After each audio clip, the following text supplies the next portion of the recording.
美国911恐怖攻击事件20周年纪念日将至，国土安全部昨天发布新的恐怖主义警示。这份公告提到，美国正面临威胁加剧的环境，既来自国内恐怖主义者，也来自那些受外籍恐怖主义者怂恿的人。公告中警告，暴力极端分子可能会利用防疫措施放宽之际发动攻击。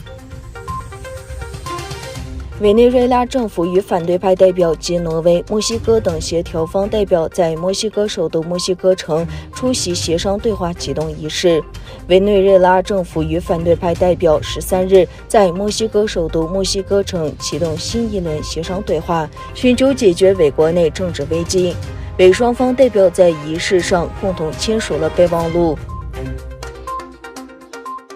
美国有线电视新闻网8月14日报道，消息人士称，美国政府正在与卡塔尔敲定一项协议，以临时安置数千名为美国工作的阿富汗人及其家人。这位消息人士表示，最多将有8000名阿富汗人将被安置，但他提醒，这项交易还未最终达成。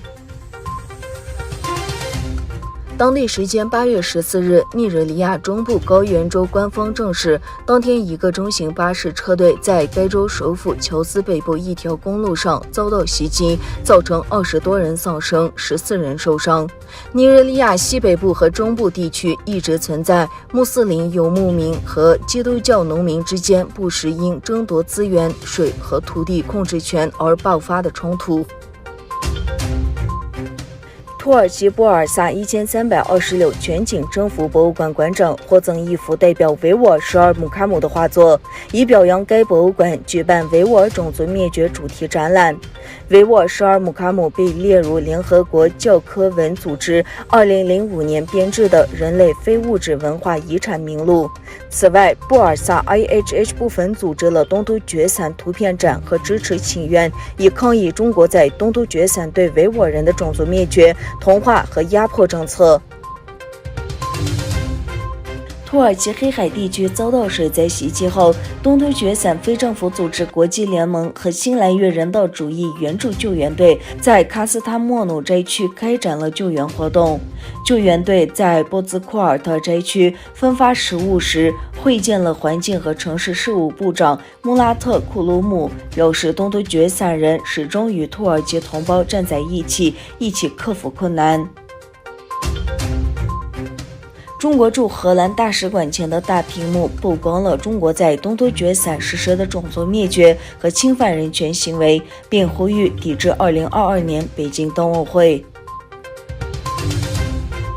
随着塔利班的推进，中国开始为接受尴尬现实营造舆论。中国在所谓消除极端主义名义下，将数百万维吾尔穆斯林关押在集中营，引起国际社会批评。在中国官方媒体上个月发表的一系列照片中，中国外长王毅与来访的身穿传统上衣和头巾的塔利班官员并肩站在一起。从那时起，北京可能不得不承认，塔利班这个在阿富汗迅速扩大控制范围的强硬派伊斯兰运动是一个合法政权。